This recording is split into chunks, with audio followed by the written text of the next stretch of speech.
whoever you are and whenever you are. Welcome, good souls of the planet and beyond to Paranormal Now. I'm Alan B. Smith. Join us as we traverse the cosmic highway of paranormal portals and tantalizing turnoffs. It's been a while since we last spoke about ET and UFO craft disclosure. And I think we all want to know what the heck is going behind the shadowy veil. In fact, I often wonder, does the government even know what is going on behind the shadowy veil itself? Tonight's guest is Dan Willis, and he is one of the Disclosure Project's top secret military witnesses who testified at the National Press Club in Washington, D.C. in 2001. So Dan is coming up in just a bit. I'm really excited to hear what he has to say. I know he's been thinking about this for many years, even further back than the Disclosure Project itself. And another thing I want to know is what in the hay is going on with the planet right now. So roughly a year ago, a mysterious hum has been heard and reported around the world. People have heard this sort of sonic phenomena, which has been described as, sounding something like this.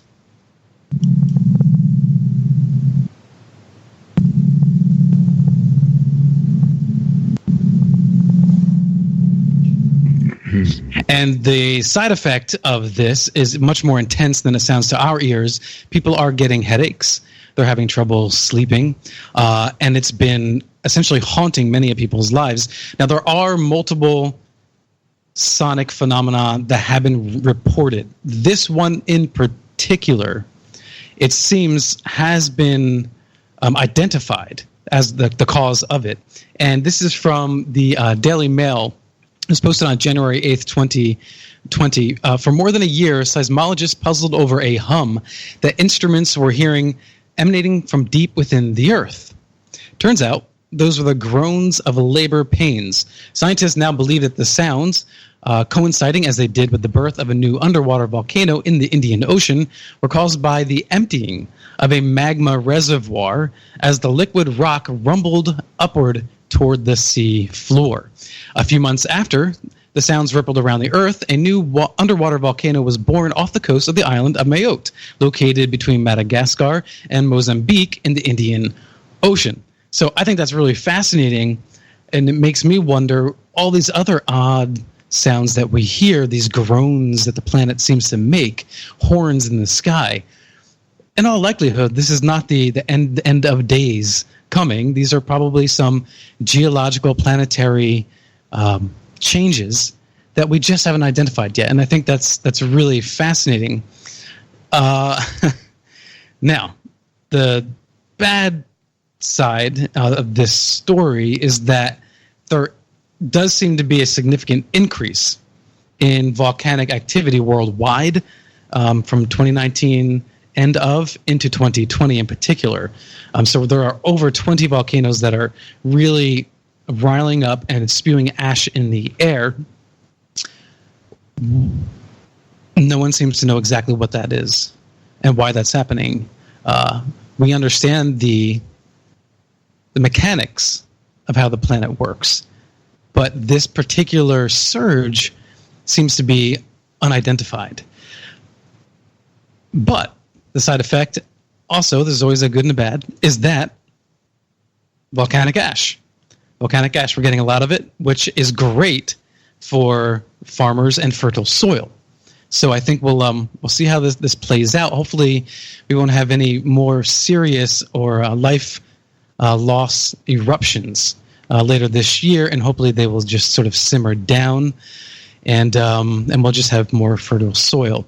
But if you are traveling and you're going anywhere near a volcano, please do your research, and that's it. So please share your thoughts and experiences with us during or after the show on Facebook.com/ParanormalNowRadio, on Twitter @Paranormal_now, and of course, please join us in the KGRA chat room where you can pose your questions and join the conversation. I have been spending some time on MeWe, which is an alternative app to Facebook. I don't know if anyone else is doing that, if they're checking out any other apps. I'm not a fan of the attitude coming out of the Facebook culture, or the face of Facebook as it is. It's very demeaning. It doesn't seem to be respectful of our privacy. Now, granted, we're doing Facebook. We're going to be there for a while. So either Facebook changes, or hopefully another app will come up and take precedence.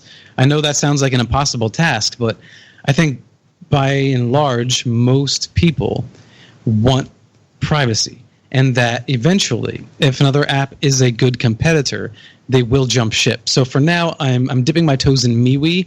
Maybe I will see you there. I don't know. But I will continue to post in there parallel with the Paranormal Now Facebook page as well. And all of us on this program, we do take secrecy and privacy seriously. There are times where the government should be sharing information with us. Times they shouldn't.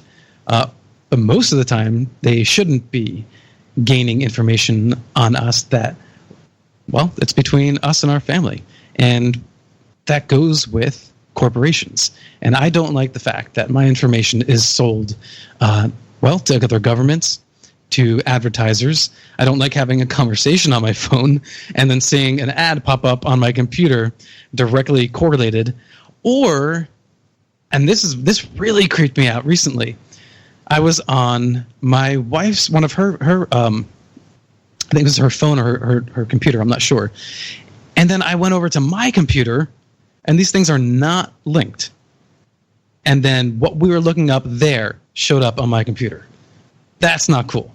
So I think that this is going to be an ongoing battle, and it's tough because of the convenience that technology gives us. And I get it. The algorithms that Facebook has, they're creepy, yeah, but they bring people together, and they keep us engaged with our family and friends. So I don't know. It's me and 6 other people on MeWe compared to 3 billion on Facebook. So the battle begins. All right. Please check out, once again, the YouTube channel for Paranormal Pop, the sister channel of Paranormal Now. We have a new series every week. I'll be posting, or I'm planning on posting, a 2-minute to 2.5-minute summary of specific UFO events. So I'm starting with some of the more high-profile events right now. You can go check those out at Paranormal Pop or YouTube/Paranormal Pop.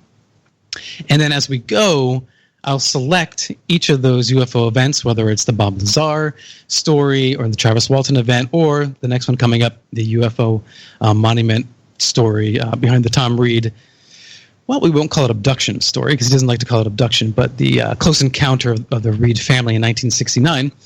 And I will do a longer format version of those stories. My guest tonight is Dan Willis. He is one of the Disclosure Project's top secret military witnesses that testified at the National Press Club in Washington, D.C. in 2001 in front of the major mainstream media of the world. A world disclosure event prompted by those within our government with legal constitutional authority being illegally denied access. This event was asking for a congressional hearing in order to bring forth the witness scientists within the unacknowledged special access projects in order to release the advanced technologies derived from extraterrestrial reverse engineering that have been hidden for over 70 years that could stop further damage to our planet, as well as acknowledging the extraterrestrial presence on our planet. Instead, the message was sanitized by controlled mainstream media to the public. From his personal firsthand experience, as well as looking into the historical indicators that have been purposely omitted from our education system, that reveals an infiltration of unwarranted influences operating behind the secrecy established for our national security system. A system that is used to control the public's perception that forms our agreed-upon reality. This is done in order to hide their illegal operations and why they fear disclosing the truth about the extraterrestrial reality. An ex-radio broadcast engineer and ABC newsman, Dan has taken a keen interest in how the mainstream media has withheld disclosure for the full message to the public. A message based on the hundreds of credible military and intelligence witness testimonies. His website is thewebmatrix.net. Dan, welcome to Paranormal Now. Alan, a pleasure to be on your show. Thanks for inviting me. Yeah, thank you for coming on. So for everybody listening, this is our test run for our video stream. So we are not live streaming the video right now as we speak, but Dan and I can see each other, which is a first for me. So I'm gonna have to get adjusted to this and not do anything weird on the camera. So, so Dan, thanks for joining me and being a part of that experiment on KGRA. How are you? Good. Well, your introduction basically wrapped up the whole show there. What we're talking about. Being an ex-ABC newsman, after looking at what all the other witnesses were revealing, my God, I thought it was going to be a world-changing event, but I had to do a lot of research and find out why all those 22 cameras of all the mainstream media in the world, basically sanitized what was attempting to be disclosed, which was pretty explosive, talking about presidents, CIA directors, heads of intelligence being denied access. We have bases on the moon. We have 57 different species already categorized, nukes being shut down, what happened when we went to the moon, airbrushing out with NASA, just on and on, that we have zero-point energy device. We haven't needed nuclear oil or coal for over 70 years. All the, we were on CNN, ABC, BBC, all the major networks covered us. Mm-hmm. And afterward, they did what the intelligence community call a limited hangout. And what that means is they hang out a portion of what they're covering that's safe. In other words, it's safe to say, the reality of UFOs, but to say that there's presidents and CIA directors being denied access, that we have energy solutions, that we have alien reproduction vehicles and go faster than the speed of light, all of this, would not fit the controlled agenda that's the 6 corporations that the CIA controls at the highest level, before it reaches the public. And the only reason I do shows is, because, my God, here it is, it's almost 20 years since I gave my testimony. My testimony was just minor compared to, and we were backed by over 500 witnesses. Now there's way over 900 witnesses. Military intelligence, corporate, even people who were admirals, astronauts, generals. All of this was revealed way back 19 years ago, but the public only got about a minute and a half snippet, on the news, and they didn't really understand what the whole story was. It seemed as though they were wanting to have a congressional hearing on the reality of UFOs. Dan, why don't you tell those who are unfamiliar with that what the background is and how that got rolling, and ultimately what was the point, because it was a faux congressional hearing. So can you explain the start and finish and purpose? Well, that's very, very important for people to understand why this happened. Dr. Greer, who was organizing it, had his life threatened not to go forward. Fortunately, we had a lot of support from the White Hats behind the scenes. How this came about, my God, you go back all the way to the end of World War II. We have a lot of Nazi infiltration into the CIA, NASA, as a lot of people are aware of. What happened was, during the Eisenhower administration, essentially we lost control of our legal constitutional government back then, when he was forced into an agreement that the corporations that had been infiltrated by the Fourth Reich, that wanted to basically, they didn't want to. They actually created, through Nelson Rockefeller, restructuring the MJ-12 and CIA operations, so our legal government no longer had access. And there was a proof of that once that happened, they moved all their operations out of Wright-Patterson, moved them over to Area 51 and S4. Eisenhower wanted to go in there, and they denied him access, and he threatened to go in there with the First Army out of Colorado unless he was allowed, 2 CIA agents in order to see what was going on. They saw, craft being reverse engineered and extraterrestrials there. Kennedy was well aware of all this when he passed the torch on to Kennedy, to take over. Kennedy, with his background in Office of Naval Intelligence, was aware. He was also on James Forrestal's staff. He went over there to Germany after the war, looking at the technology. He, fired Alan Dulles, who was infamous in the Nazi infiltration. What happened was when he put a request into the CIA to look at the MJ-12 operations, it was 10 days later that Alan Dulles, who set up an assassination directive, it was called the Byrne Memo, Project Environment specifically, the assassination directive was carried out. And so Eisenhower was denied access, Kennedy was denied access through assassination. Years later, it was like 1977, Jimmy Carter, who actually had a UFO experience, and filed a report. He made it one of his campaign promises in order to reveal this to the public. The CIA director, George H.W. Bush, denied him access. One of the 20 witnesses that I joined was Daniel Sheehan, who gave testimony of that denying access by George Bush Sr. Many years go by. Lawrence Rockefeller all of a sudden wants to have disclosure, and so the Rockefeller Initiative came about. President Clinton at the time, who famously said to Sarah McClendon when asking about why aren't you doing anything about disclosure, Sarah, there's a secret government within the government and I don't control it. Mm-hmm. He had a CIA director, James Willis, try to look into it. The CIA director was denied access. Well, it's funny, Dan, that we often talk about how the private sector or the wealthy, the top echelon, as it were, are the ones pulling the strings behind the scenes, and yet you have a Rockefeller that can't get access. The name comes up a lot. In fact, the Rockefeller Foundation in 1946, right after the war, rewrote the entire history of World War II. That should be illegal.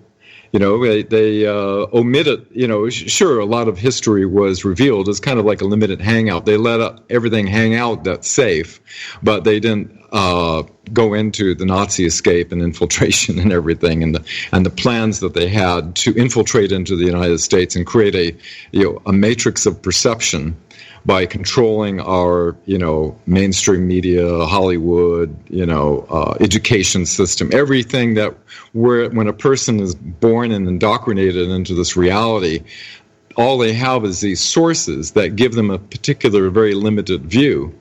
But what happened after the CIA director, James Willis, was denied access was an associate of his, because Dr. Greer wrote a particular paper that resonated. He was brought into a meeting, or a 3-hour meeting with the director, and he brought a huge stack of papers, substantiating the reality.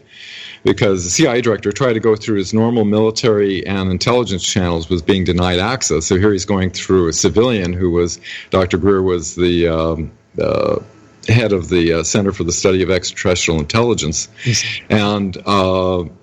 And so he said to Dr. Greer, I know the subject's real. I'm trying to figure out why the hell I can't gain access.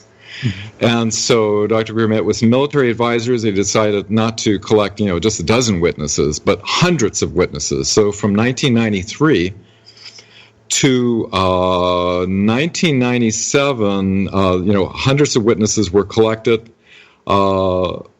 And curiously enough, there was some meetings of which I attended one of them. One was the first time Bob Lazar went public outside Area 51 at Rachel, Nevada. It was a small group meeting. The base sent out a National Reconnaissance Office security advisory document to basically, the base was on lockdown, because of this activity going out.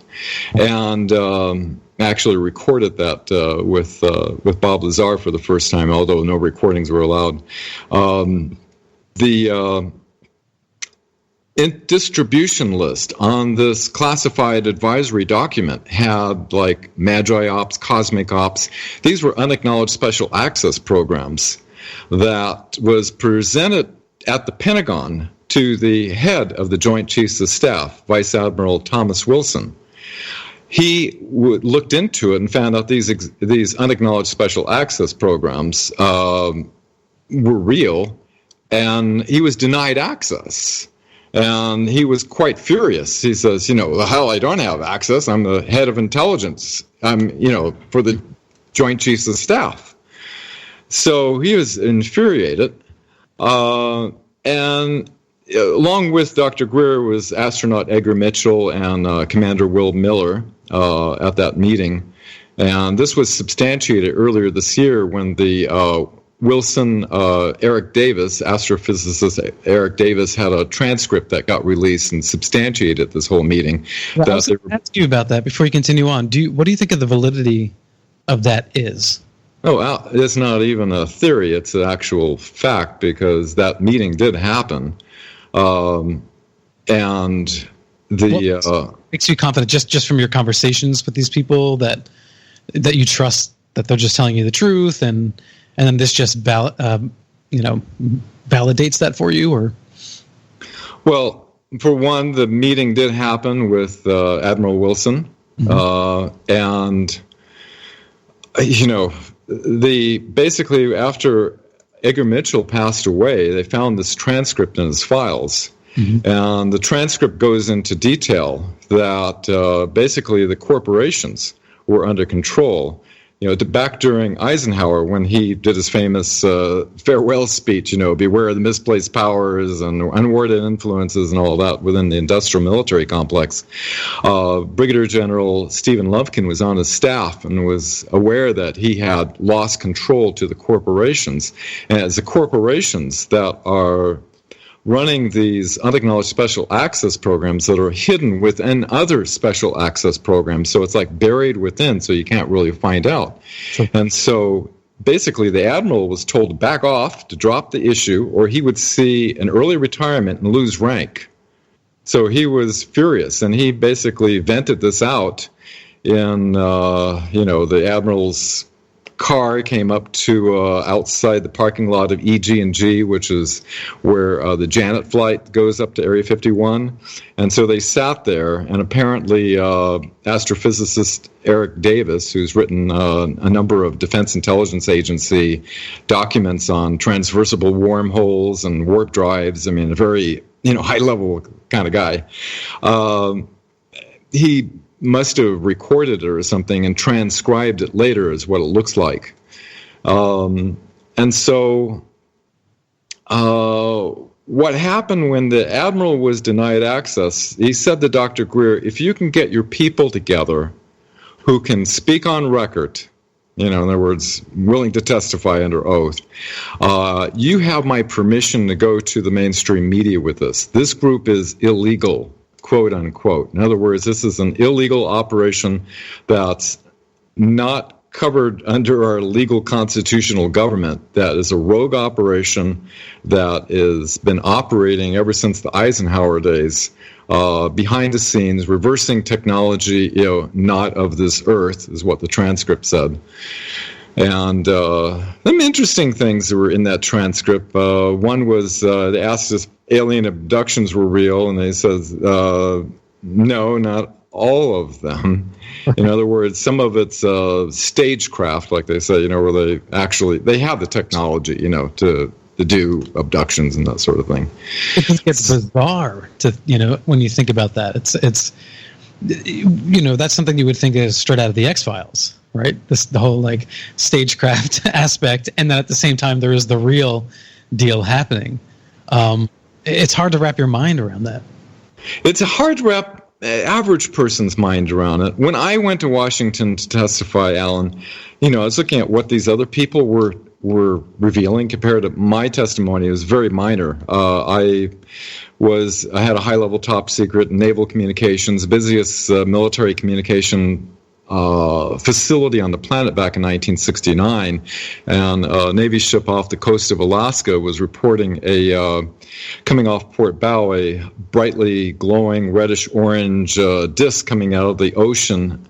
This is 1969, and then shooting straight up into space. The radar operator tracked it going over 7,000 miles per hour. It was the secret classified priority going to Chief of Naval Operations, which I find out later, there's thousands of reports. The Navy, but because of JANUP 146, which is under the Espionage Act, the sailors can't publicly say, oh, hey, I was on the ship and there's this flying saucer that came out of the ocean. You get 10 years in prison. So the Navy just, in the last year or so has just changed those regulations. They have new reporting things. Obviously, they're coming out, but it's kind of a controlled narrative, the whole thing on the Nimitz incident, with the Tic Tac and everything. Yeah, it's definitely a loose coming out because there was some backtracking there too. Recently as well, so I'm not sure. I kind of feel like they got a little bit cold feet, the Navy, and I'm a little less excited, I think. I am too. It's a limited, controlled narrative, absolutely. Yeah, and when the New York Times comes out with it, and all the mainstream media outlets that are all controlled, and they all have the same talking points, and they support something, pay attention to what the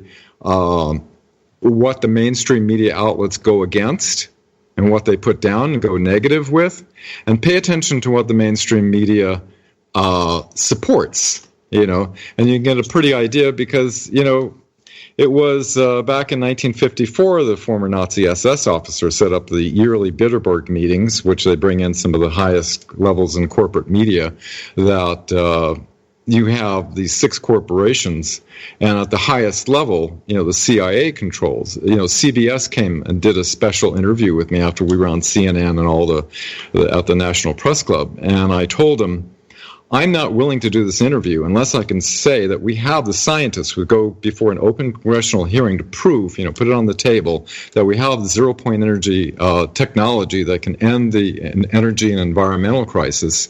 They promised, up and down, they interviewed me for about 45 minutes.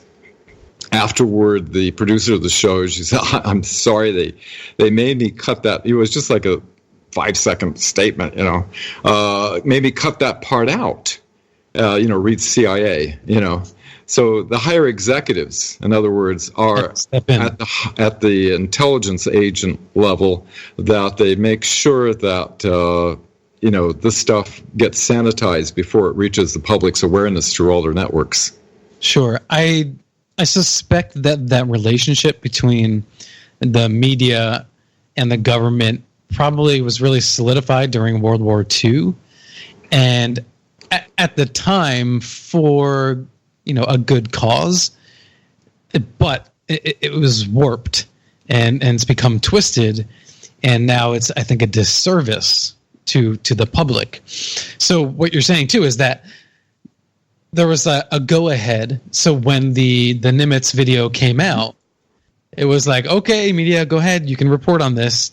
Now, New York Times is going to take the lead, and you can follow, and then we're going to regulate it as we always have from here. Is that essentially what you're saying? Yeah, exactly. Well, they all show the same talking points. Whatever's coming out, you're going to see it parroted throughout all their networks. And there's been several examples on YouTube, of unusual statements being made. Like I remember this one saying, economic sanctions this year has lost some spring in the Easter Bunny's step this year. And you hear, ABC, CBS, and NBC, BBC, you hear all across the network. Some people took the time to record all these networks to show that, the people behind the teleprompters that you're getting this news. Like when I was an ABC newsman back in the 70s, I'd be ripping off the teletype of UPI and AP and reading the news, and I didn't know who was fabricating this text in a certain way in order to gain a certain perception when you read it. So, the main question is that I think we just answered, is what brought about this this event in 2001, and that was Vice Admiral Thomas Wilson that told us, go before the media. But and the night before going to Washington, I was tossing and turning.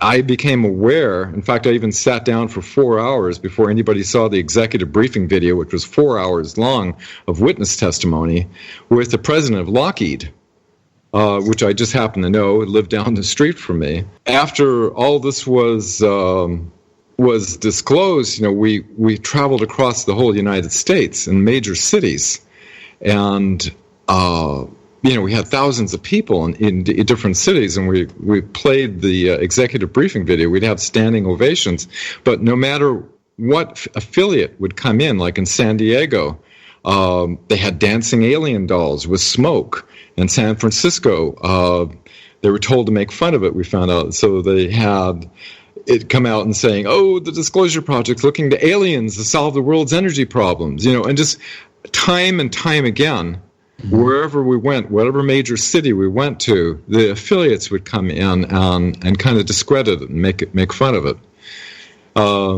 It did get some coverage that I think at least brought some additional awareness that there are people out there that have something to say. Don't you think there's some positive? Oh, absolutely. Yeah, it went viral on the internet. I've seen my testimony in several different languages, along with the other witnesses as well. It inspired a hacker in the UK, Gary McKinnon, when he saw the National Press Club. That's what motivated him to go into Space Command, and he saw the Navy space program would have the non-terrestrial officers and the huge cigar-shaped craft that the Navy has for a secret space program. It inspired a university professor that Dr. Michael Salla, who actually got fired from the university because of his interest in UFOs, and now he devotes full time to researching this. He's on exopolitics.org. He does an amazing job. Yeah. Well, now you have like Harvard professor Avi Loeb, who's talking about solar object possibly being an alien-made craft or probe. So it's funny. It's not funny, but it's sad that someone would have lost their job talking about such things 10, 15, 20 years ago. And now people in those positions at universities can say these things without fear of losing their tenure or their position or ridicule. I mean, they might get some criticism, but I think like what you did then probably has more of an impact now, because the internet wasn't the same as it is now in 2001.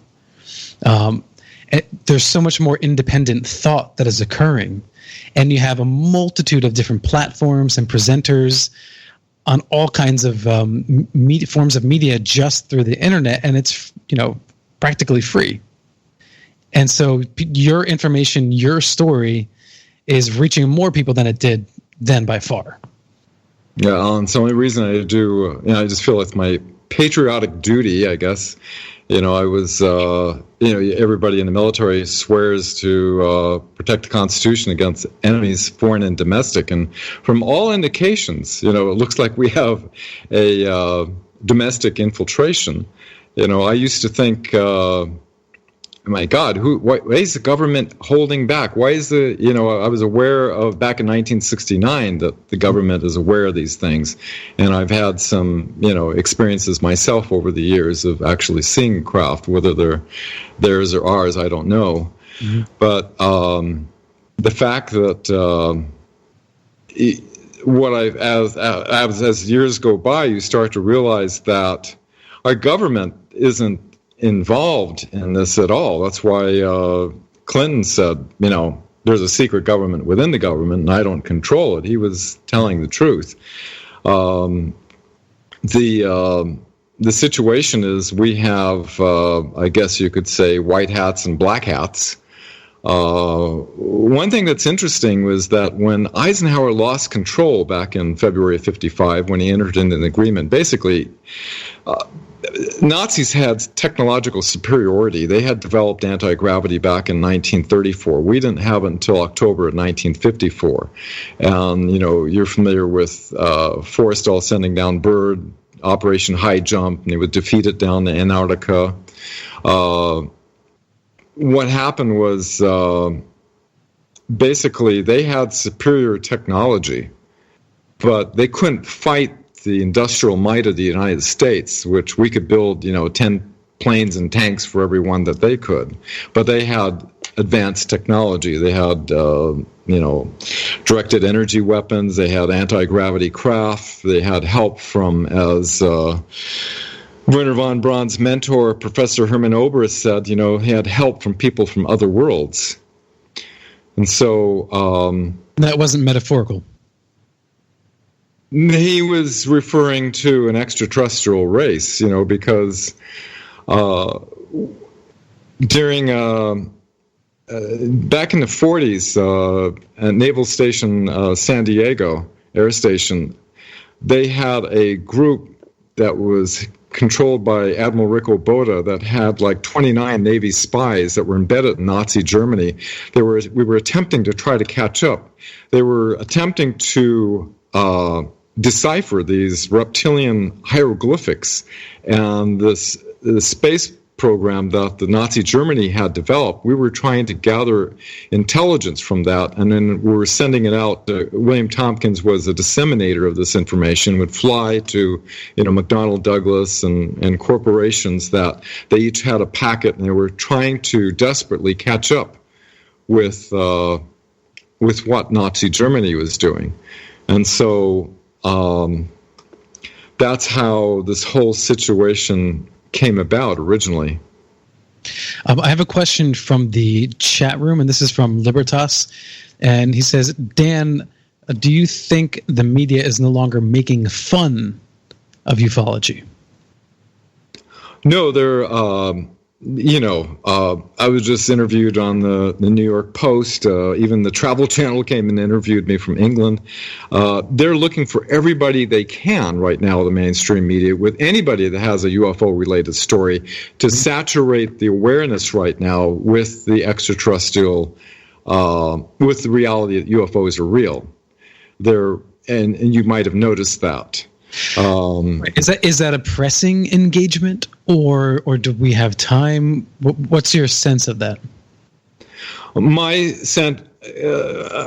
sense on that is that they're preparing for a disclosure. Already the Navy has released patents that are electrographitic and anti-gravity, force fields, fusion reactors. I mean, this is being released out into the public. So people who are paying attention are aware that, yes, there is a secret space program.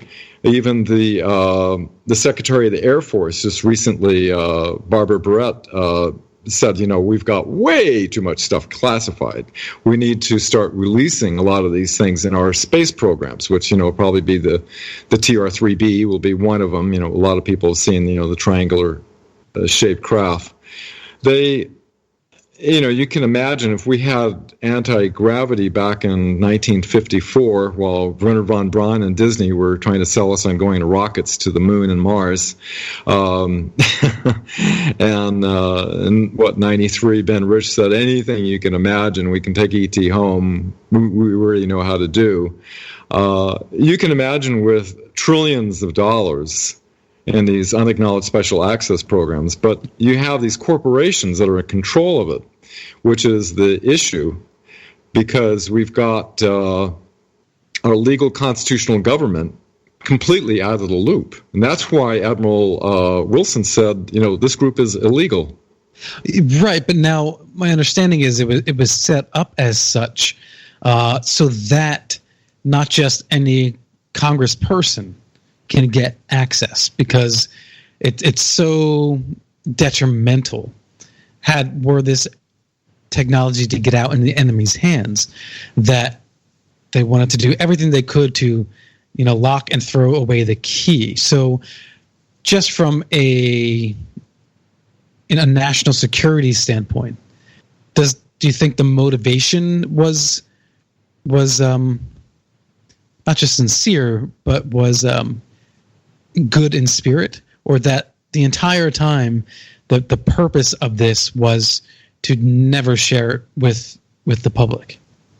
Well, as the first CIA director, Roscoe Hillenkotter, said, he wanted to have open congressional hearings because of the dangers surrounding the secrecy of the UFO issue. I think originally it was, we needed to understand this technology and everything, but what happened was it essentially got out of control. It got into the hands of the corporations.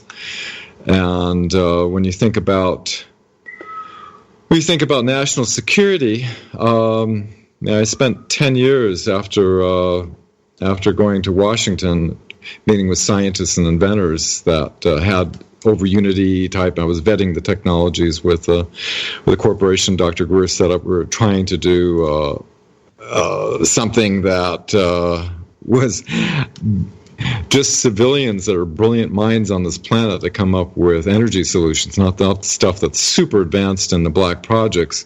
But when you think about releasing a zero-point energy device, something about the size of a shoebox that could power your home or business with multiple kilowatts of power, that we could disconnect from the grid, get rid of all these ugly distribution lines of centrally distributed power, that if we ever get a CME from the sun or an attack of an EMP, like from North Korea or whatever, millions of people are going to die because there will be no power. All the transformers and things will be fried. There won't be any water pumping. There won't be any refrigeration. There won't be, you can just imagine how much look at California. Look what the people are having to go through with the power companies turning off the power for multiple days. Yeah.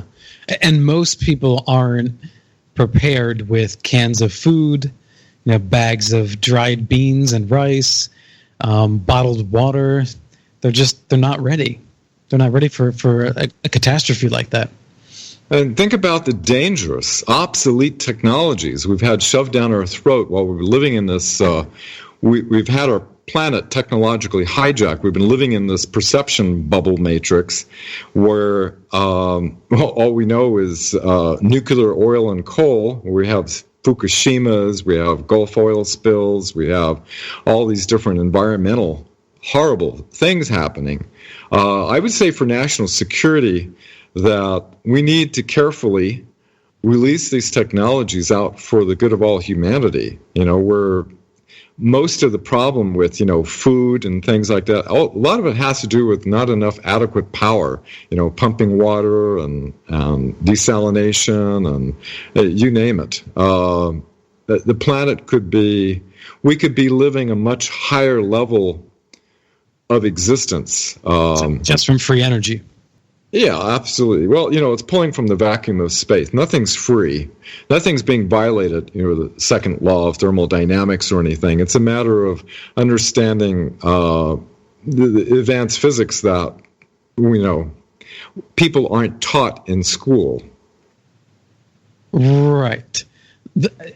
But free as in accessible, meaning you don't have to, have so many dollar bills to get that, to take your truck down the road. I think that's the dream. So many people who are struggling and just going from paycheck to paycheck, day to day, those are the ones that the energy crisis hurt the most, right? I mean, because sometimes you have to think about, can I spend an extra, $4, $4 on gas? To have to be at that level where you're calculating that sort of thing. I do hope that we can solve that problem. So people can, spend their time. Okay, let me spend this much money fixing my truck, right? But this truck is run on virtual free energy. Now I can drive down the road and I can go hunting in this part of the woods or whatever it might be, just to survive. And I think you're right. It's kind of like people have a noose around their neck, and sometimes it gets a little bit tighter. And I'd like to see us get beyond that. But I think one of the arguments out there is that if you just suddenly release this high technology, that there would be sort of economic collapse, that that you have to do a slow dissemination. Do you buy into that? Yeah, they would lose geopolitical control, because if we release that technology, the third world countries would be brought up pretty rapidly. Would that crash the U.S. economy or world economies? I believe, personally, that I live off the grid in the mountains with my wife, and I think that I think we need to work in harmony with the planet, with nature, and it's just J.P. Morgan said, I don't want to see it unless I can put a meter on it, and this whole thing, where there isn't any moral compass that's overseeing this planet. It's more like this planet's been technologically hijacked. They've been making trillions of dollars on these obsolete, dangerous technologies to our environment. When they've had it for 70 years, we could have had it released out.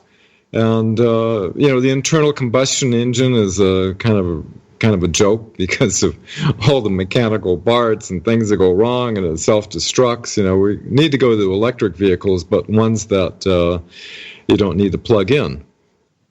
We could even go into anti-gravity. We don't even need roads, and people can live in remote places that normally there's no road or access to.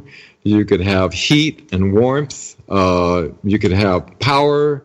It would expand the livability of areas of all over the planet. Yeah. But speaking of moral or morality, what about these species that are leaving this technology here, or that we've recovered? Forget about just the humans being amoral. If there's a species that has this high tech that could really help the human race, what are they doing? You mean extraterrestrial species that have high technology? Well, I think it's something like the Prime Directive, where we've got to work out our own problems and solve them. Nobody's going to come down and fix them for us. We have to become awake, and that's why you doing shows like you're doing on KGRA, and my very small contribution of I just feel obligated as saying something to outside of the control of this perception matrix that they did with Operation Mockingbird, with the media, the education system, Hollywood, Project Dove, even our pharmaceutical industries infiltrated, according to some witnesses. All these. And even, Invention Secrecy Act back in 1951.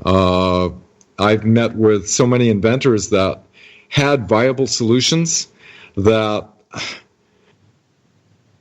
they receive a national security order, which is a secret system within the U.S. Patent Office called Sensitive Application Warning System. Anybody that gets anything that's over unity, anti-gravity, room temperature, superconductivity, anything on that list, it alerts them. They immediately issue out a national security order which says your invention has been deemed to be a detriment to the national security of the United States, therefore you cannot share it with anybody, and anybody you've shared it with, we must have their names and everything like that. And so there's thousands and thousands of incredible inventions that could improve life on this planet that have been suppressed ever since 1951, the Invention Secrecy Act. So anytime someone comes up with something that, let's say they crack the anti-gravity technology, and they go to patent this, then they're caught in the web.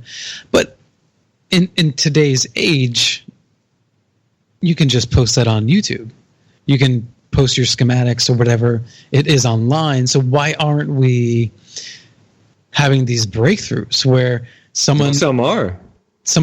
I've seen some in Russian. Oh, okay. Well, then there you go. So then maybe it is starting to work. However, I don't have a hovering craft in my front yard yet, and I haven't seen one in New York City. But I would like to see that. I would like that to be the case, that people have actually cracked the code, and soon we'll see those inventions come to life on their own.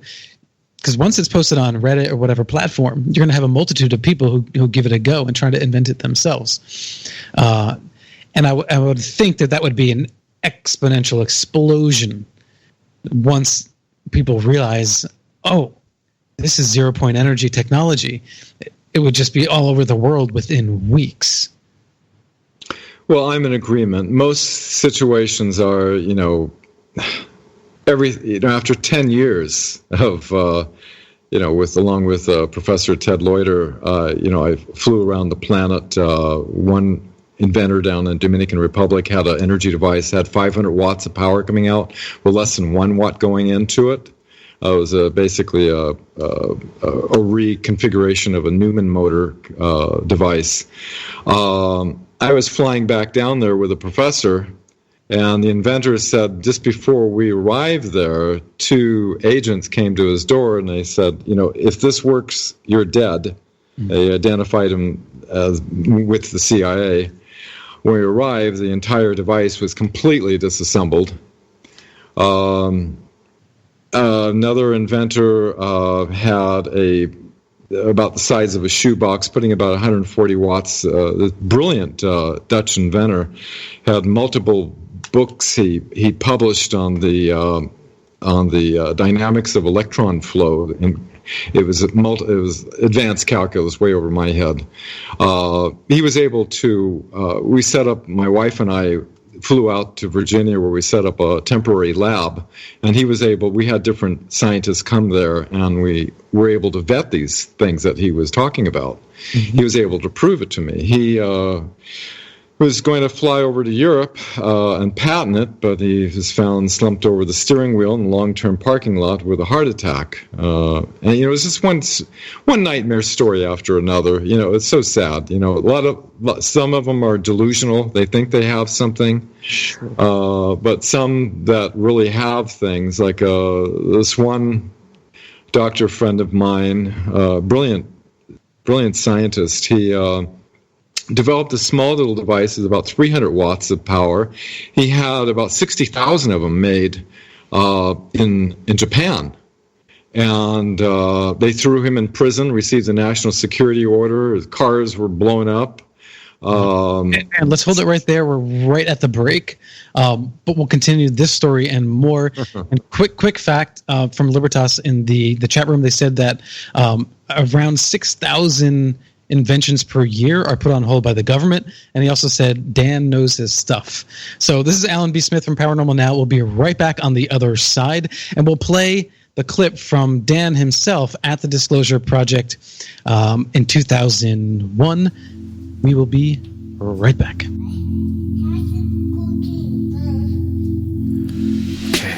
Lost in a bad way, cost me my family. Chaos around me, can't hear my heart say, hey, that's the wrong way. Hey, that's the wrong way. Hey, that's the wrong way. That's the wrong way. You're lost in a bad way. Your contact for current news and trending topics. KGRAradio.com. This is Paranormal Now.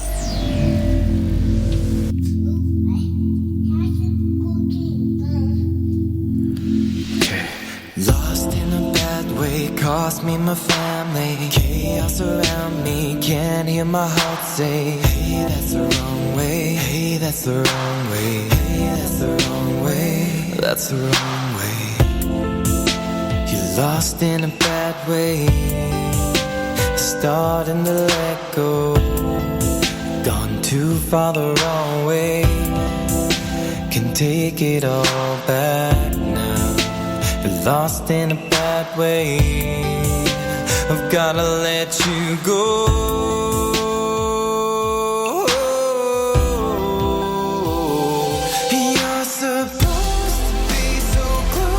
Welcome back to Paranormal Now. This is Alan B. Smith, your grateful host. And taking us out of the break was, once again, Septembrio. If you want to find out more about their music, go to Septembrio with a Y, septembrio.com. Great people, great music, and everything is paranormal, metaphysical adjacent. So I'm sure if you like these topics and you like that sort of music, then check out septembrio.com.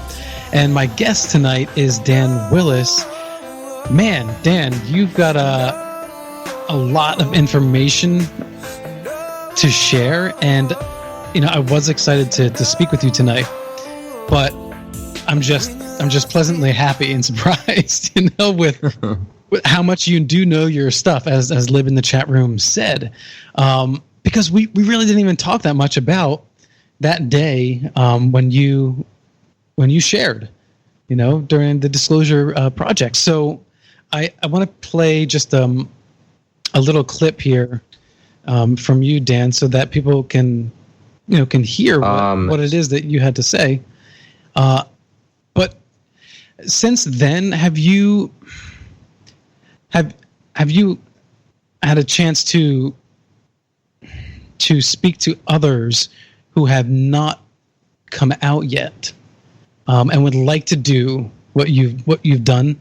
Do people ever reach out to you, email you? I have in the past. There's been some that I can think, or 2 or 3 people that they didn't want to go public, but they had information. But there's hundreds of witnesses, which again I'm only one, and my testimony is relatively minor. I speak out about this because, being an ex-ABC newsman, I guess it gives me a license to because the whole world would have been different back then in 2001 if everybody actually heard everything that was being disclosed on the mainstream media. Because people don't have the time. Not everybody listens to KGRA. It's kind of like preaching to the choir. When you go on, the people are, already have one fellow who's looking up the national security orders, of 6,000, or so. They're pretty savvy, the KGRA listeners. So, but we have a huge audience that listens to CNN, New York Times, Washington Post, and they trust these.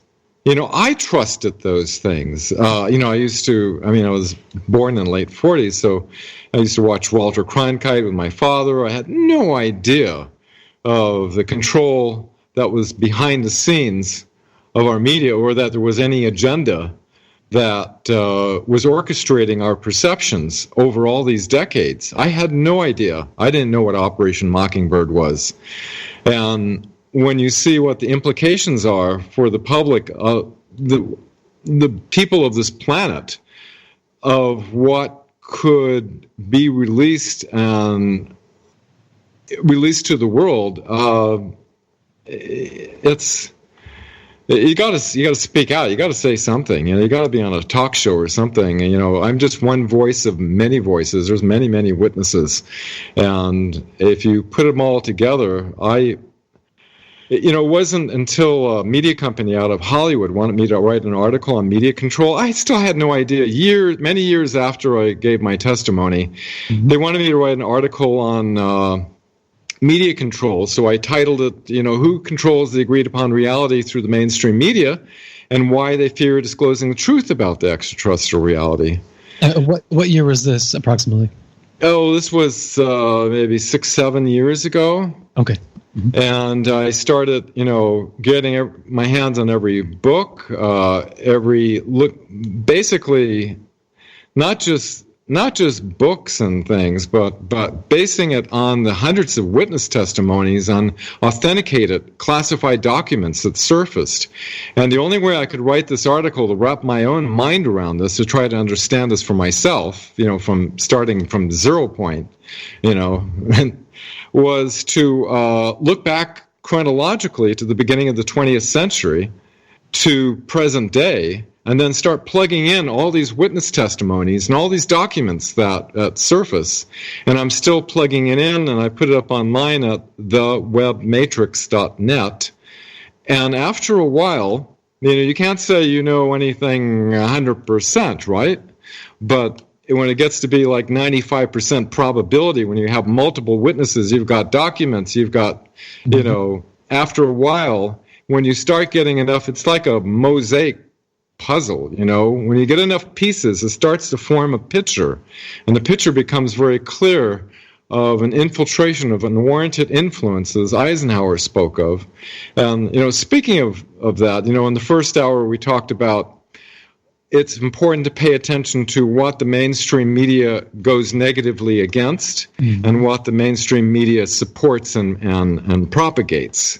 And try to draw our own conclusion from that because they're not telling us the truth?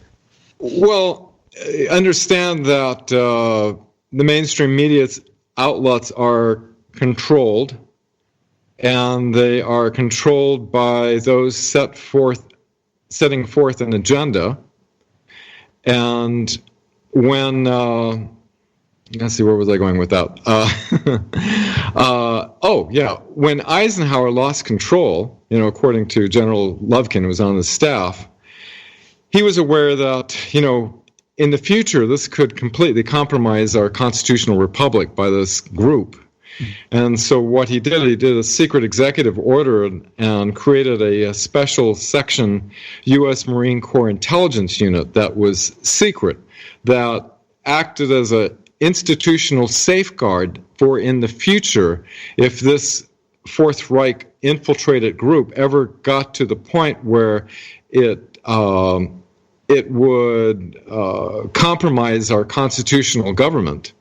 And so, nowadays you see the mainstream media going heavily against phenomena that you've probably heard of, QAnon, which is military intelligence coming around as a back channel to bypass the mainstream media, and is putting forth very specific questions to the public for people to do their own research and connect the dots and put it together. And, at first I didn't think much about it, but as I started following the information, it's, completely spot on. Mm-hmm.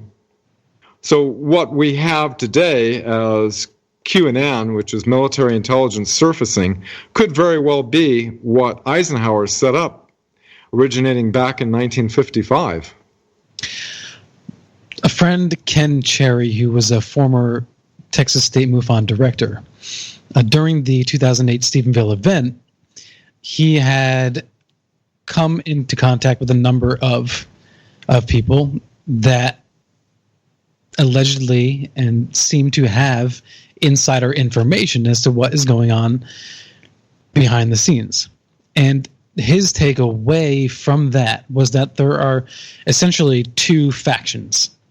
And one wants a quick disclosure, and the other one is saying, no, we're not close to that yet. They will both want to get there, but one wants to do it quicker than the other, and there's this sort of like battle going on over the years. I can't imagine what those factions are. Do you have any sense of, because surely not everyone agrees, right?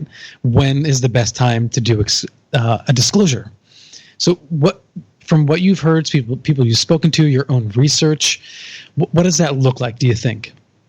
Well, the term white hats and black hats is probably appropriate. In other words, people who believe in the Constitution of the United States, believe in liberties and freedoms of this country affords. And then there's another side that is going along with the agenda. You consider the mainstream media as one group that's controlled by the corporations that basically set the agenda at the yearly Bilderberg meetings. And, it's It's just a matter of, you look at Hollywood too, you look at, people who, they get their careers boosted, if they have a certain political ideology, and they lose their career if they have a different political ideology, so you have, was because of the support of the White House that we're able even to go to Washington, D.C. I was kept looking out my apartment door when I was there, wondering if somebody's following, and if, I figured they'd have to bump all of us off, all 20 witnesses, or, throw us all in prison for breaking national security oaths. Each one of us stated after we gave our testimony that we're willing to testify under oath. That's a penalty of perjury before a congressional hearing. And so I figured it was a pretty good, safe bet that, it'll look really bad if they try to attack all 20 witnesses. But they didn't really need that because they had to control the mainstream media. They could fabricate it in such a way so the CNN report comes out with, oh, is there life on other planets? Some people think they have proof there is. Elaine Tihana explains, and it goes on, and it says, well, no congressional hearings are planned right now. That type of thing. Where the average guy is coming back from a hard day's work, having a beer, watching the 6 o'clock news, watches that and think, oh wow, that's nice of Dr. Greer. You got hundreds of witnesses, that try to substantiate that the UFO reality is real. But there's more important things to do with Congress than, have congressional hearings on the reality of UFOs. And this was 4 months before the 9/11 event happened. This happened on May 9th, 2001. And in fact, it was even disclosed, Werner von Braun's, that, in the future, they're going to have false flags, and they listed the ones beforehand. And the next one's going to be terrorists. And what happened on 9/11? Exactly. I was going to ask you about that. Do you think that because of what happened with 9/11, you lost, Stephen Greer, the Disclosure Project, lost a momentum that could have been louder during that time period had 9/11 not occurred? Maybe the story would have carried a little bit longer and louder. Oh, without a question. Yeah, everything went off. When 9/11 happened, everything went off the radar. All the focus was on that situation. So yes, that's true. But isn't it odd that it's just so striking to me that during that time period, people kind of lost interest in anything conspiratorial. The Lone Gunman went off the air real fast. X-Files went off the air immediately afterwards. People didn't want to hear about distrust of the government. And then we were led into the Iraq War. I mean, to me, it's just insane how quickly people will trust when they're afraid. Do you think that we can go down that road again, or do you think because of the internet and the access to alternative media that we, as a populace, forget about the mainstream media for a moment, but as a populace, that we're smart enough or aware enough now to not be fooled again? Oh, the huge global awakening happening, without a question, Although, the CIA initially, funded, Google, YouTube, and Facebook was originally DARPA's LifeLog program, which ended the exact same day that Facebook started back in February of 2004, And so all these, they know they have to control the narrative because they control the corporations and the mainstream media. But now, as Brzezinski, who was co-founder of the Trilateral Commission with Rockefeller, said back in 2002, because of the internet, he blamed the internet because there's this global awakening happening because people like, your show and others, people are starting to wake up and see, hey, there's something going on here that's not what I'm hearing about on CNN. It's a whole different reality. Neil deGrasse Tyson was on, I think it was about a year and a half, maybe 2 years ago, because it was shortly after the Tic Tac UFO footage came out, and CNN and other channels were covering it. They had Neil deGrasse Tyson come on, and all he would say is, well, I don't know what it is. Well, blah, blah, blah, blah. It's a UFO. It's an unidentified flying object. I don't know what it is. And I'm thinking, man, you are being so intellectually dishonest, because just because you don't know what something is doesn't mean you don't have bits of information to look at. And you can discuss those things. And it was like he was afraid to talk about, the mysterious aspects of what made those objects caught on camera and reported on by active pilots. That's where the real value is when you're investigating these things. And instead, he's just like, I don't know. And that I really thought, man, we're just not there yet. He may not be ridiculing it, right? So that's a good thing.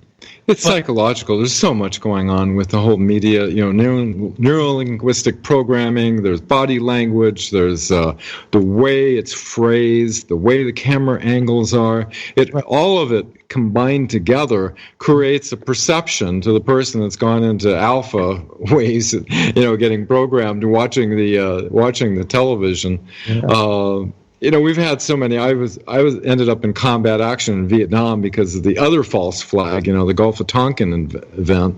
And you think about the media. What happened? What movie came out just before 9/11? Where everybody was, across the United States. It was United We Stand, support our troops, little ribbons and stickers and stuff like that.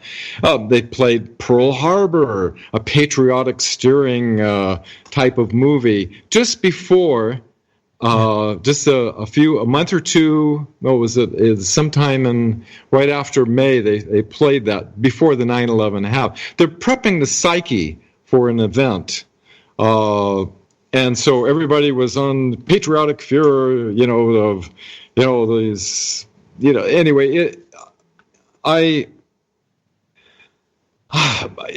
what these soldiers have to go through, the PTSD that I've seen, and what the wars and the horrific things that happen, this stuff needs to be called out. We can't lie to our military like that and go off on wars based on a lie.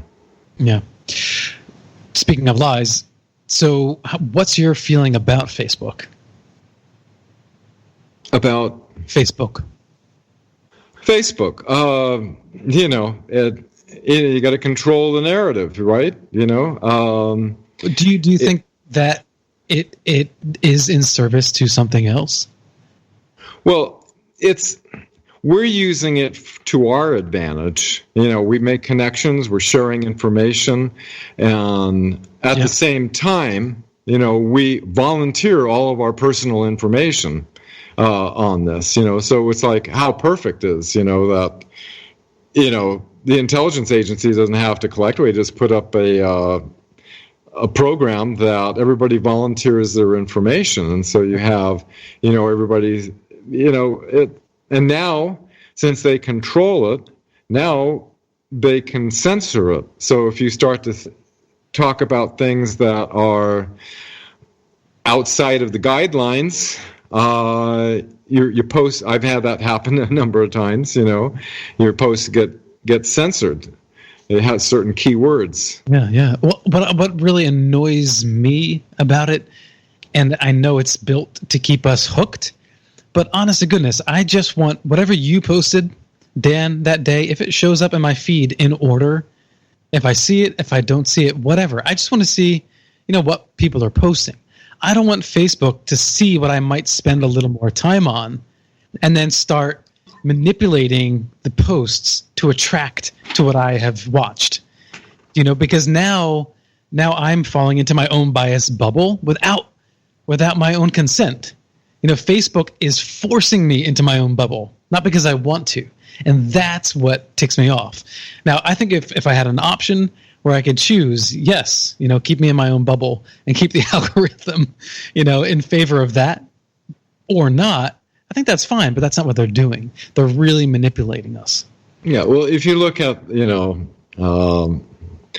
different views on Snowden, if he's a hero or a traitor, especially with Q, because of the White Hats, because of Admiral Rogers, they gained control of the NSA, which is a major tool against the Black Hats in the CIA, you could say. And so Snowden coming out, releasing the information. But, the GCHQ documents, how they psychologically have all this investment into manipulating people's perceptions. They have artificial intelligence to have, sock puppets, trolls and shills, come on and make comments. And it's all about perception management. They need to control the perception. Mm-hmm. And through censorship and through, I have trolls come on ever so often, something I'm saying, and it's great, because everybody gets to see. I just recently posted about, I'm going to be on KGRA on the 19th with Dr. Michael Sala and Commander Cobra and Chris, the detective, and I posted, about that we're going to be talking about his latest book, which, if I would have read this stuff, 10 years ago, I was thinking, this is like science fiction craziness. I don't believe it at all. But as I research deeper into all this stuff, I find out there's quite a bit of validity to it. And people who have a lot of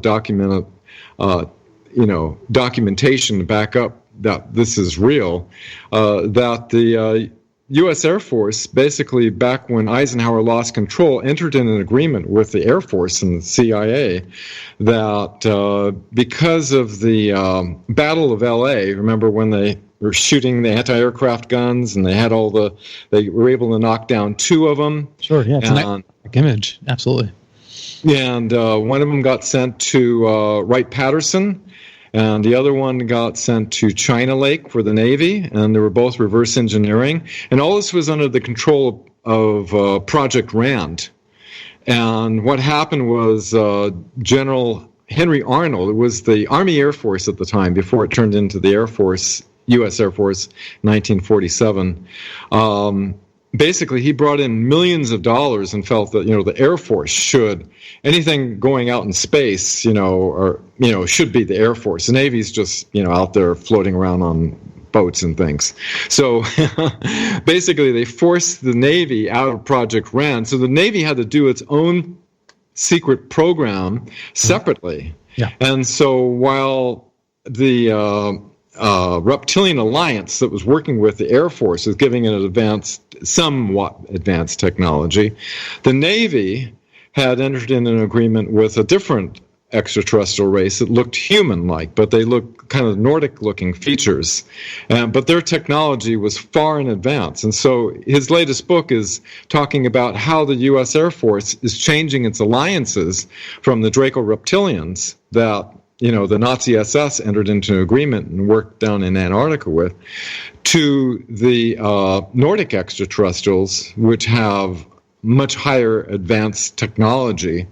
And so the Air Force has realized that, it's been deceived on a lot of things. And so it's shifting its alliances, which is a great news.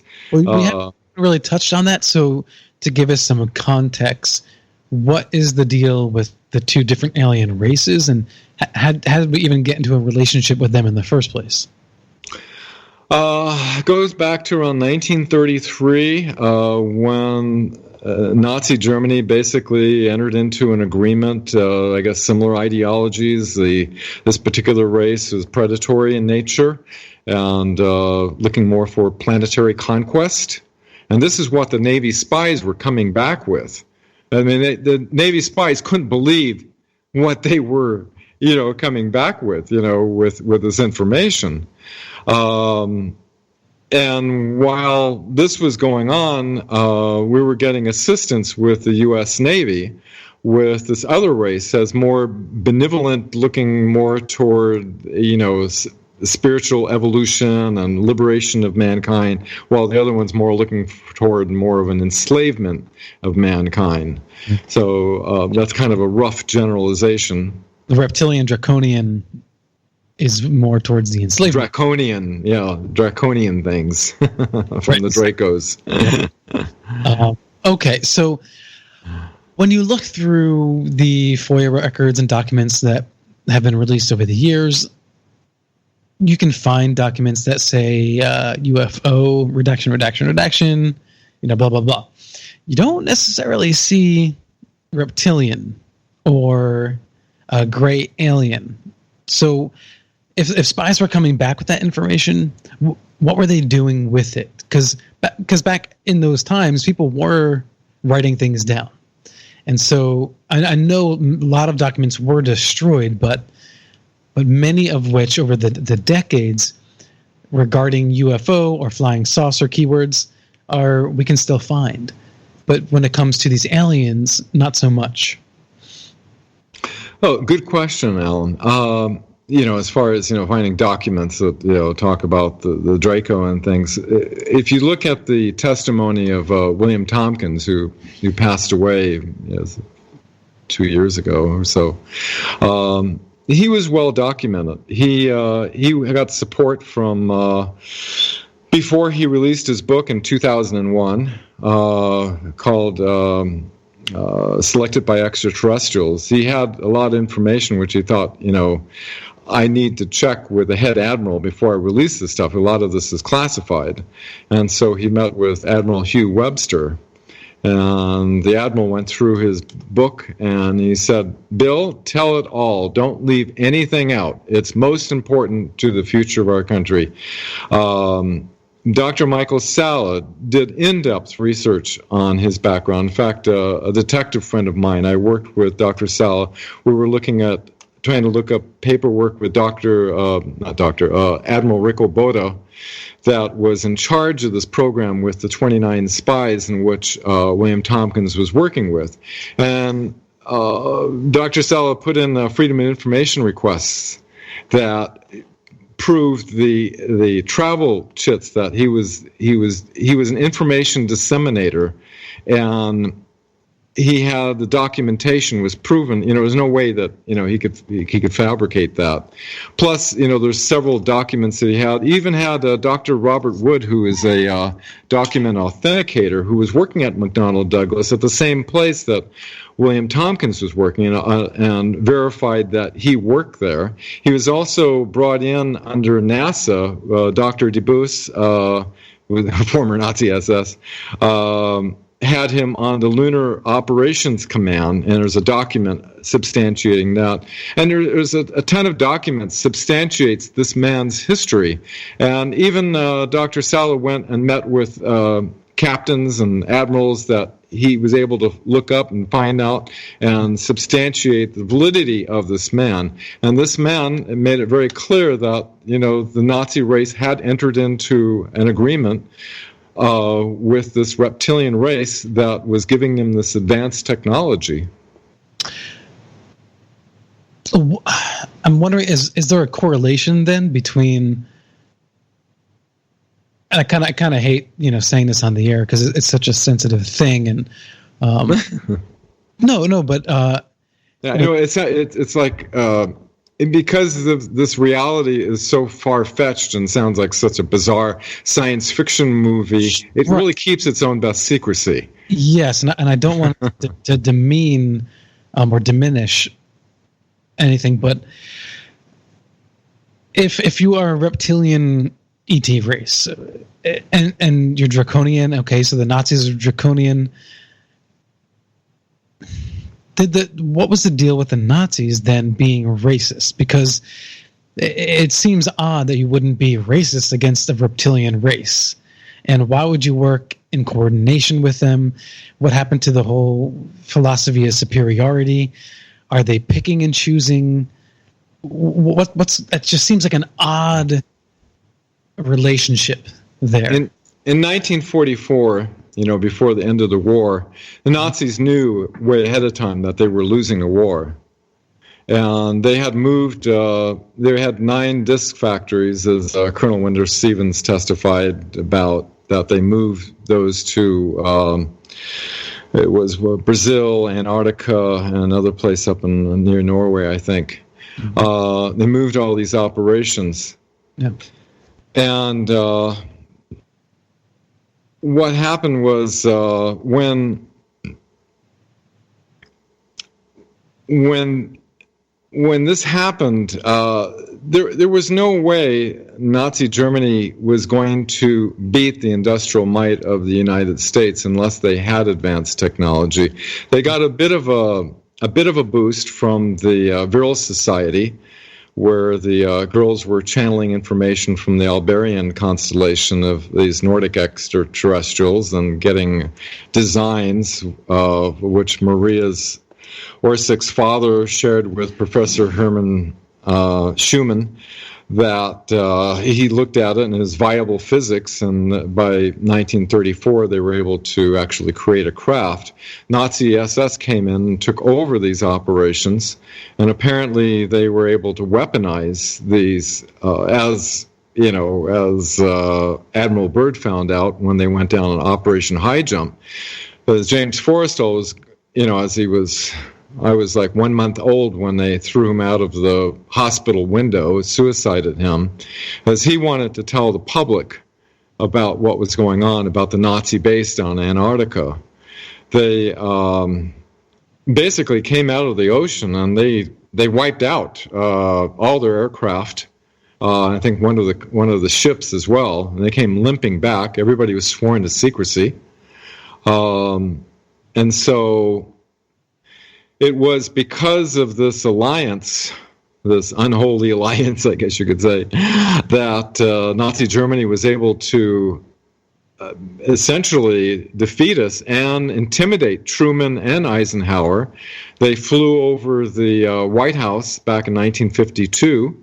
That was Nazi discs that were flying over the White House. And so all of this is what led up to Eisenhower basically having to lose control. And the Nazis had this plan called Weltanschauungskrieg, which means worldview warfare, which they believed was the only way they could really win the war is by infiltrating in. And Allen Dulles worked with General Reinhard Gehlen, head of Nazi intelligence. They had all the intelligence of the Soviets buried away in microfiche, hidden away in the Bavarian mountains, using it as a trading chip because Truman was afraid of the Soviets. And so in order to get all that intelligence on the Soviets, they had to bring 3,000 Nazi spies into the CIA. And we know that the heads of NASA or former SS operatives, so they effectively infiltrated. And then Allen Dulles was, he was the one who started Operation Mockingbird and MK Ultra, and he was the one that helped laundered the assets, even when the JFK files got released a year or two ago.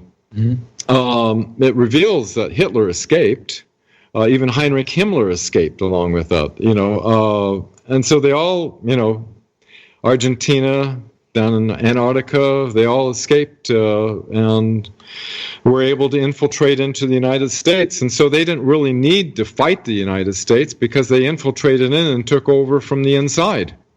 Yeah, it's astounding, the ideological hypocrisy on all sides, just to keep safe or to keep power. So even earlier you mentioned the Prime Directive, but it seems that at least one of these races is working with us for their own benefit, which is to say that they don't have a Prime Directive, right? Because they may not want the general public to know they exist, but they have their own selfish end game, and they're willing to use some humans to get there. Does that make sense? I think, yeah, it's kind of like there's certain universal laws in place that are immutable, and I think what they probably do is use like proxies, In other words, their hands are clean, right? They're not involved in it. They're doing it, And so, they entered into this alliance with Nazi Germany. And in Nazi Germany, I guess there was, I don't have any firsthand information on this. It's just from I call them the 21st century. I'm the old school of the 20th century witnesses. The people who a lot of us brought supporting documentation. I tried through Office of Naval Intelligence to get a report, but they told me the records had been destroyed. Unlike the other witnesses that joined me in Washington, that brought official Air Force Special Investigation, Office of Naval Intelligence, multi-page documents, even the John Callahan, head of the FAA divisions, ACI sworn him to secrecy, confiscated all the ground radar, computer printouts, and everything of this UFO that was like 5 times the size of the 747. He had backups of it all, and he brought it all with him. He was one of the first of the 20 witnesses that brought it all. So a lot of the witnesses brought supporting documentation that were official.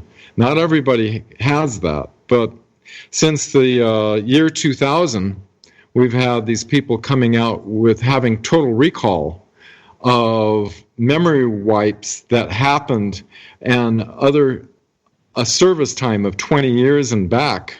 And, a lot of it's very highly controversial, because it's hard to people wrap their mind around that they actually took somebody at 17 and they did 20 years service on another timeline and bring them back when they're 17 and then start a new life, and then you don't remember until about 20 years later you start to have a total recall, and you have all these different people that are having this experience.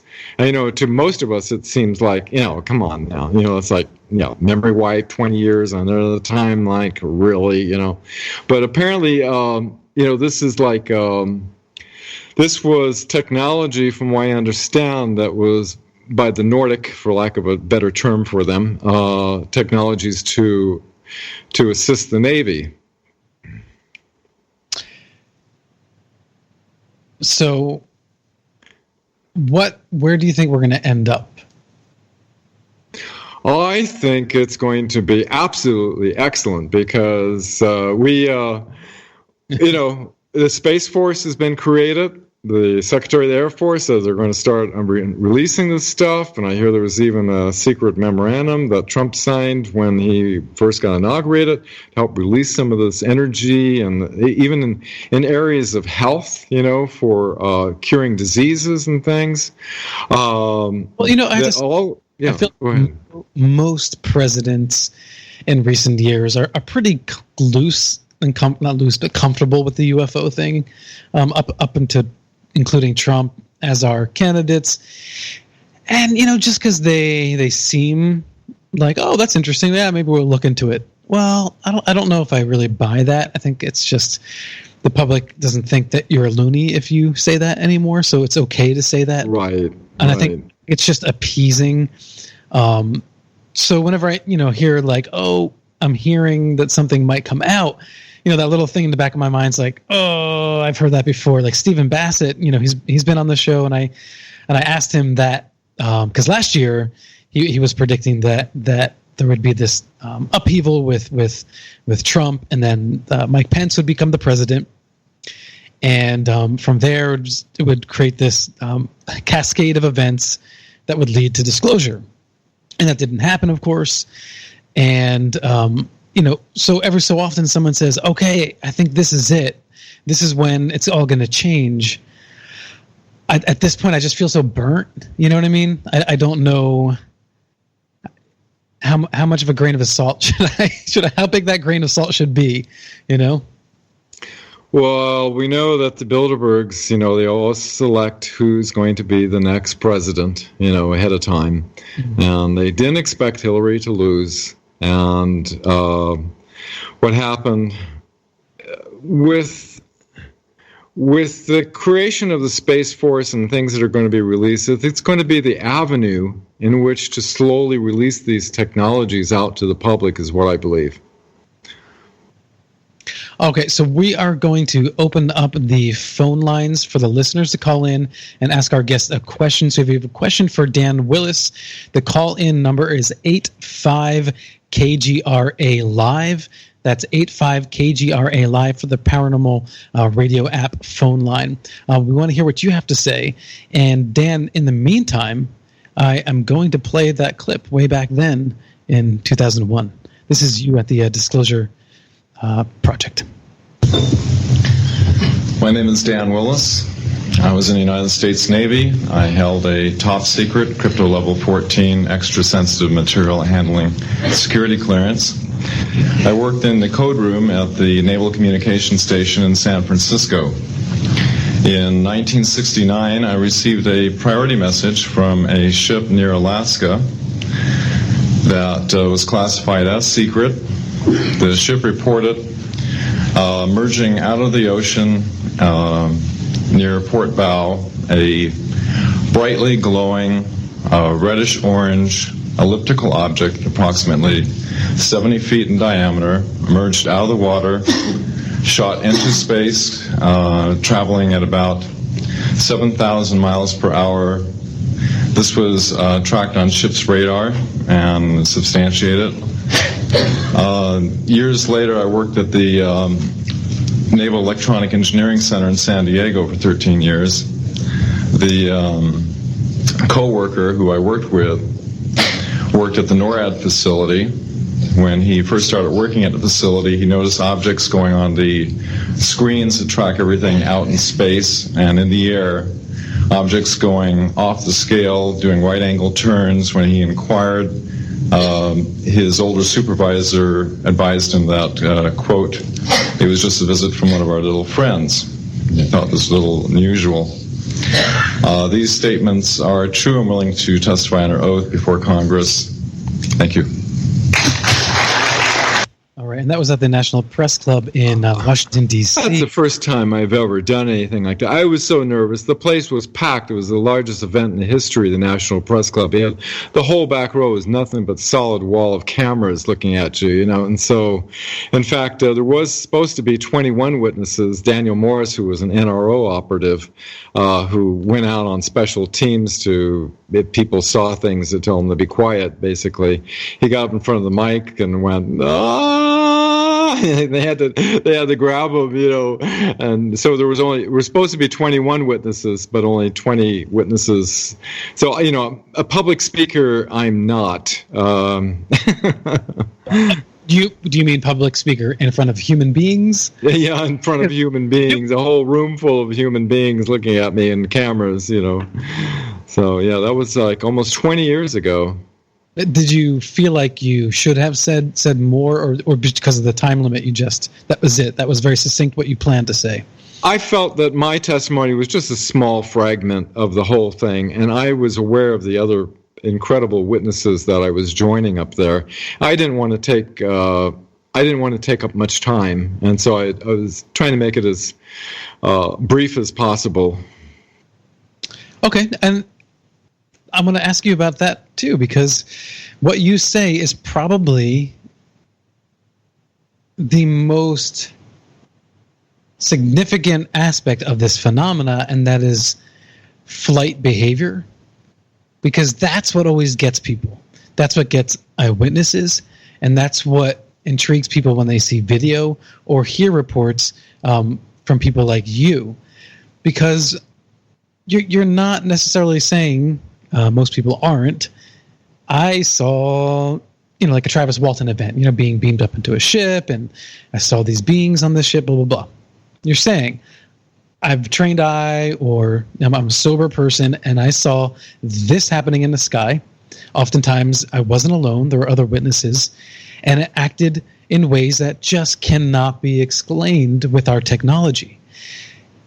And for some reason, when it's that conservative of a description, people listen. Right, absolutely. You got to be genuine. You got to be real, and you can't. You can't. What do you call it? embellish the story with anything additional. Just state the facts and move on. Right. But do you ever get concerned because here you and I are having that conversation about reptilians and aliens, but we want people to take the topic seriously, right? And we know that the more conservative reports and the more, I guess, believable, for lack of a better word at the moment, reports are what people will report on in the news. But if they hear you and I talking about all this other, crazy high strangeness, they don't want to talk to us, right? You're bringing up a really good point, and it's the reason why, on my article on the webmatrix.net, I separated the 21st century witnesses from the regular witness testimonies of the 20th century, the ones that are talking about, the 20 and back and all this stuff. I included them, but I isolated them because it's so controversial. People can just make up their own minds whether or not to believe it or not. But I separated and isolated it because it was, when I went to Washington, just the witness testimonies of the 57 different species, faster than light craft, 0 point energy, all this stuff was like, that was pretty far-fetched for me, and I was thinking, I'm just talking about, flying saucers coming out of the ocean, no big deal. These people are talking about, technology of moving into different timelines. But, as I mentioned earlier, I worked with IBM's head scientist on a camera that could move backwards and forwards in the time, that, that there's unbelievable sciences out there that we're just starting to understand the physics behind. Yeah. All right, Dan, we're going to take our first call. Caller, you're on the air with Dan Willis. What's your name, or where are you calling from? Hey, this is Libertas. How are you, Alan? Hey, Lib, how are you? Thanks for calling in. Good. What's your question? First, well, Dan, I just wanted to tell you real quick, I think everyone always enjoys when you're on the radio and when you used to do the shows with Jill. The first question I have for Dan is, why do you think the media no longer makes fun of ufology, probably within the past 12 months? Oh, great question.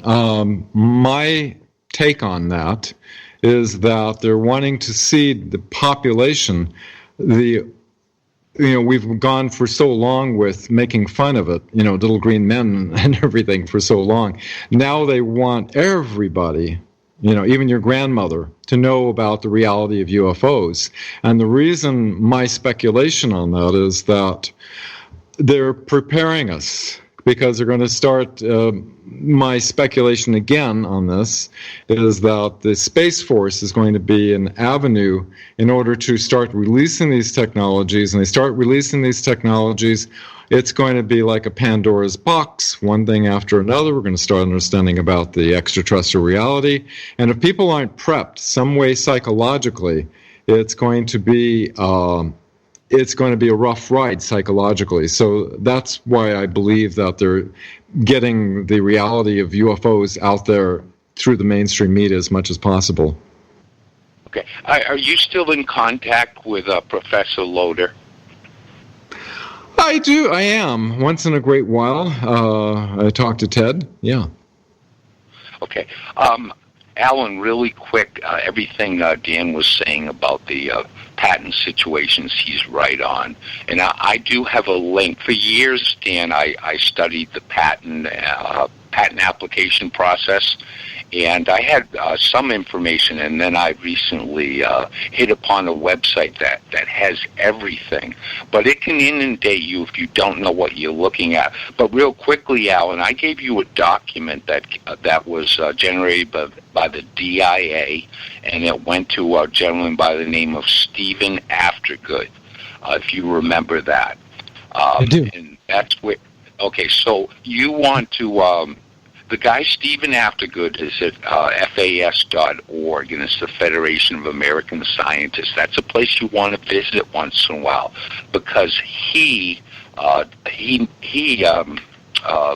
collects a lot of statistics on patents.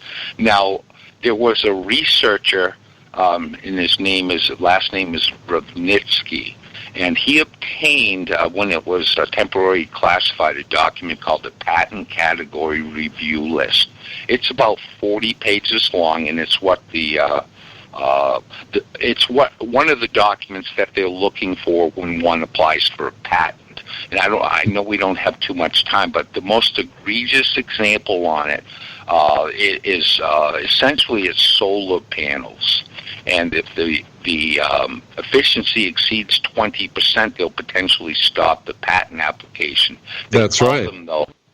They call them photogravitic generators, and it's just a confusing name for solar panels.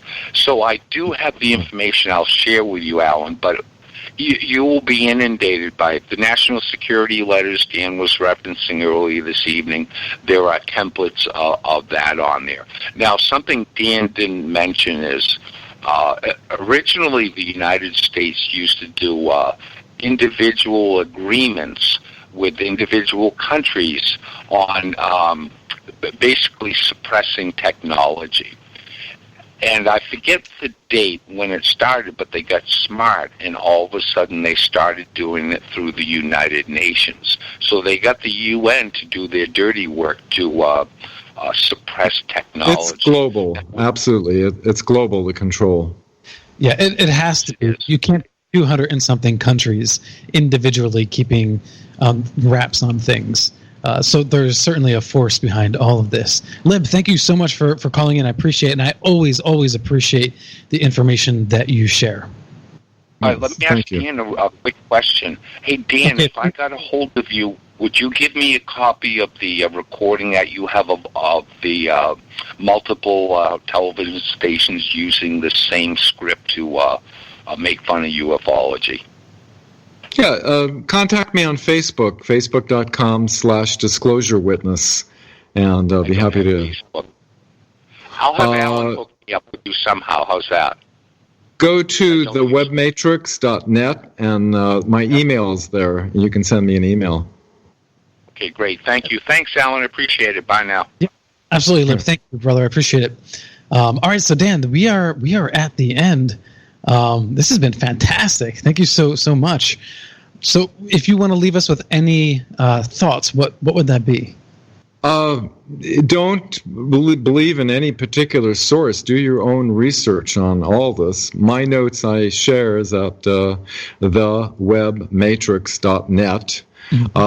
And it's basically just a chronology, and you may find some useful information in there. But research multiple sources. Don't take any one person's viewpoint. And then you'll come to a situation where a lot of us come to, where we go, oh my God, all this is real. That's when you see through the Matrix, right? Where the paranormal is now the new normal. Well, no, I do believe that. I do believe that essentially anything that we can imagine can be possible because we're just continuing to prove that that's the case. You know, and I think that in 100 years from now, the world is going to look like a very different place. So hopefully we'll get some life extension too, and we can hang around and see what that looks like. Yeah, I need it. I'm, born 1949, so I've been here for a while. You look fantastic, man. I barely changed since that 2001 interview. All right. Well, thanks again, Dan. Have a good night. Thank you, Alan. Enjoyed it very much.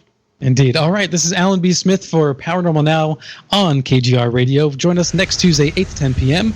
on the same station, your official contact for the best in alternative talk radio. And thanks for the support in the chat room. We found out that we are number 3 or reached number 3 on TalkStream Live tonight. That's fantastic. So thank you all for going, upvoting, and tuning in every week. To find out more, just go to kgraradio.com/paranormalnow. You can also go to facebook.com/paranormalnow, Twitter @paranormal_now. Join us next week, Tuesday, 8 p.m. Special thanks to KGRA producer Ray Hobbs. Until next time, live in the mystery.